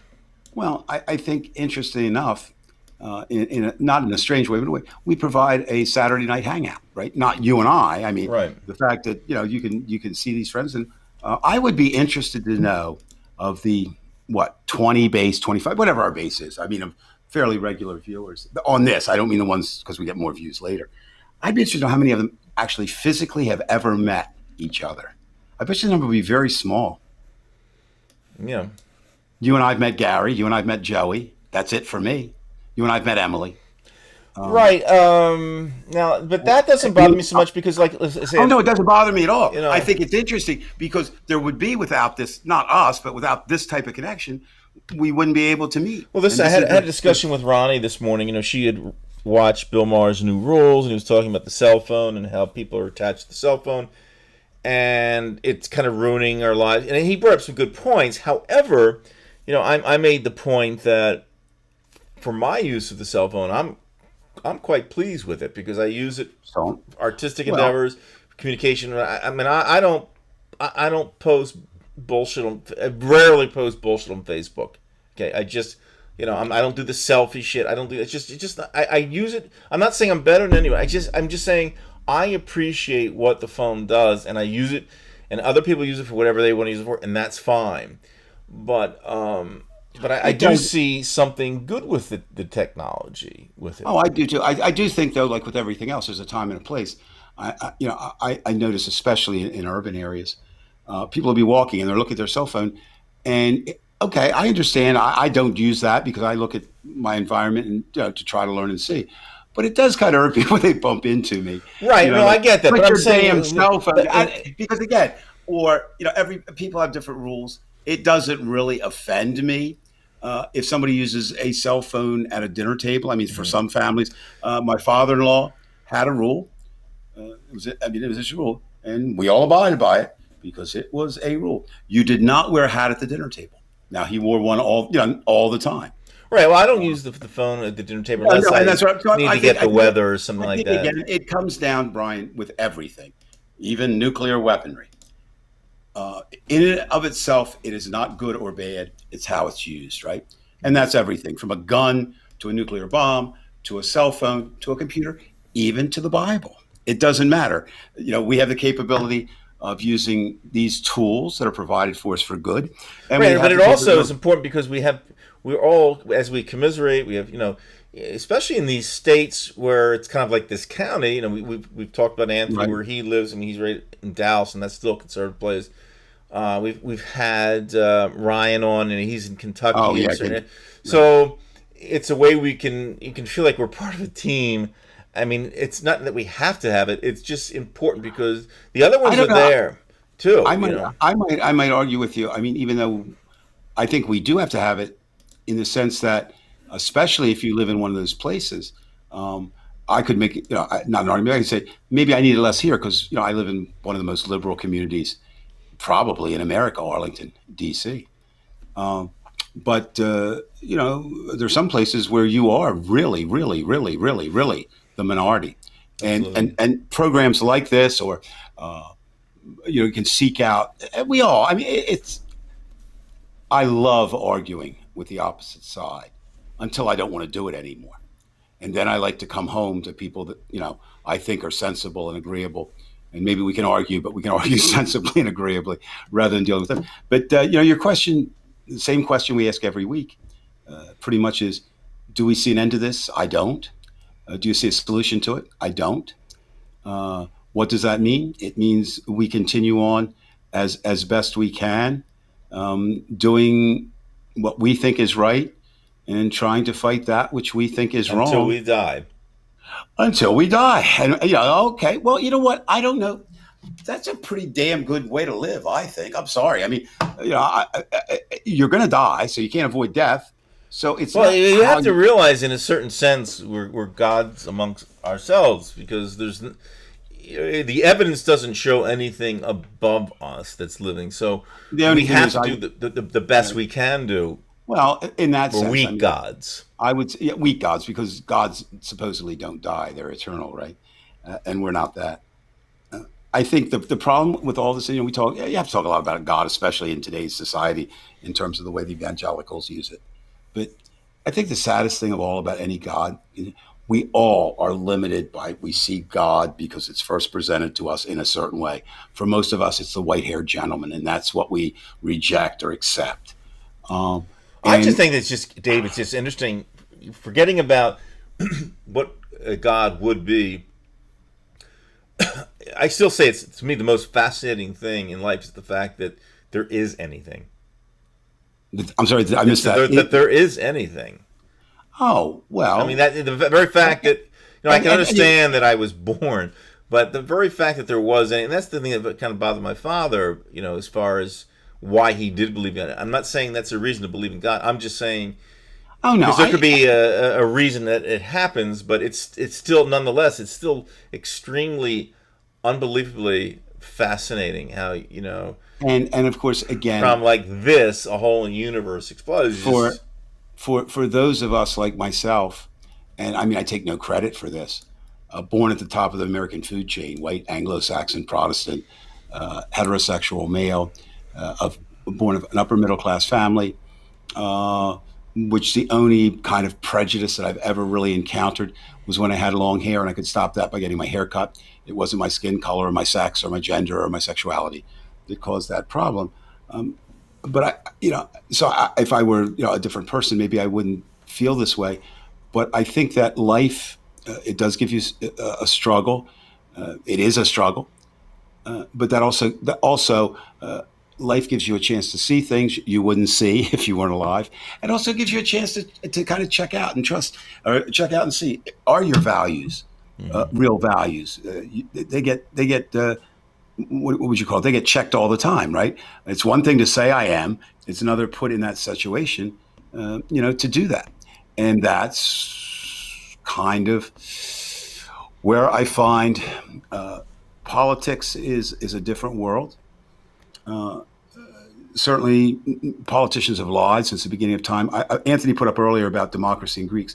I'm wondering now, seriously, I'm wondering if democracy can exist in large states. I mean, the Greek democracy was city-states, right? Not really national states. And we've had a good long run, and it's not over yet, Brian. It's not over. I just think we're going to have to reinvent or redo or rethink democracy if we're going to have this experiment continue. And hopefully there are people brighter than me doing that tonight. I think we'll see some of those people out on the streets. And just remember, all that's here, as far as I know, in this group, 50 or 60 years from now, none of us will be here, which means we have to really live within, like the Ben Gazzara thing, run for your life thing.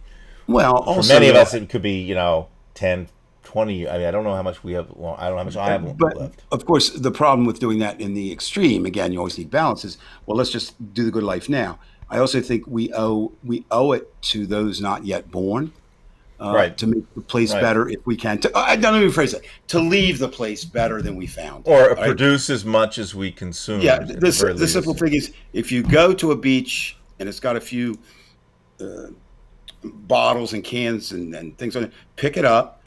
Now, will the bottles and cans come back? Probably, but at least you've done your part. Right. And I think that's an important thing in life.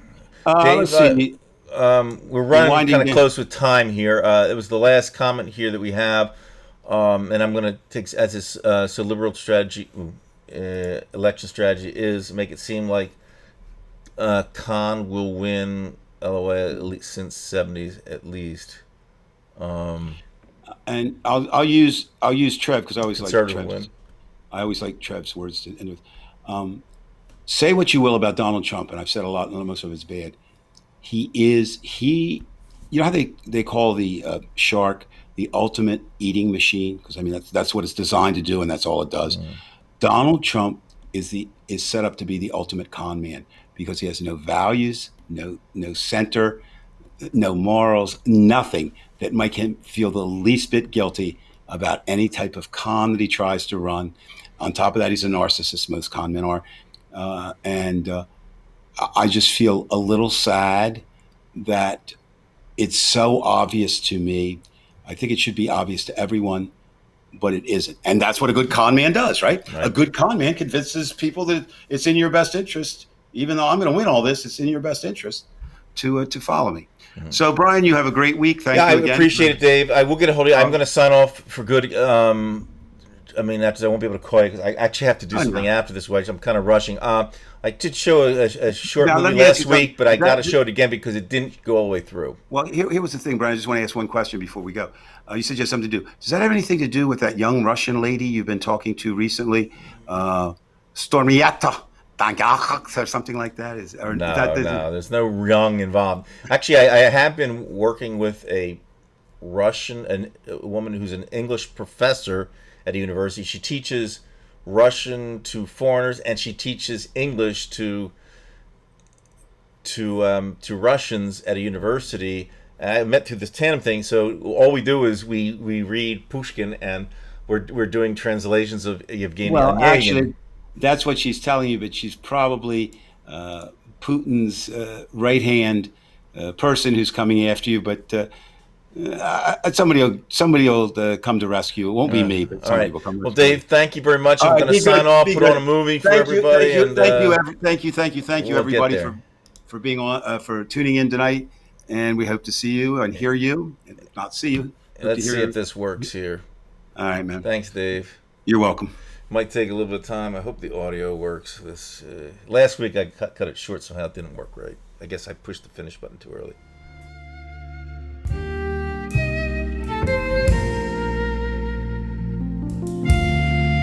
My cousin's with me. There I am there. My sister.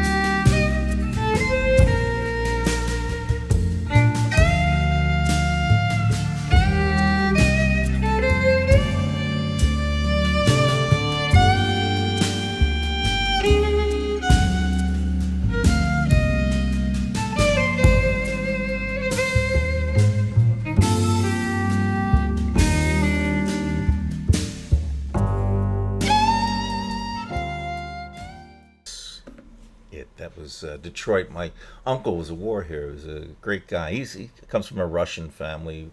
I guess his grandfather was born in Russia or something like that. But he was a great man. He was a great guy. He went behind the lines in Belgium, and the Nazis were just shooting down Americans left and right by the hundreds. And he went behind the scenes and he got them out. He took them out.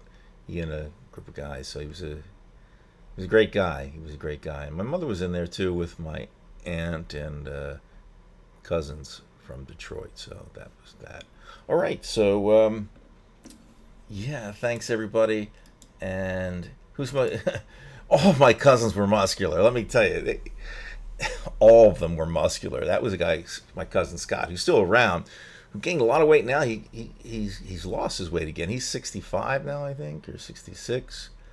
And the more muscular one was Keith, who was in the straight hair without the sleeves. He became much stronger than Scott. They were all tough. Clifford was the firstborn. He died this past year. And my cousin Rick, who's an attorney right now, he must be around 66, 67.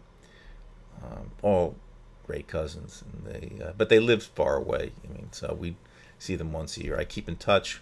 Say one's dead, my aunt's dead, my mother's dead there, but my father was cool enough to take videos of it. That was from Detroit, so that one means a lot to me because those are the cousins I didn't see much on my father's side. I didn't see them as much as I would have liked because they lived so far away. But yeah, see you, folks. Really, remember this isn't forever, so just. Be comfortable. Try to enjoy, and we'll see you on Facebook too. All right? Be well.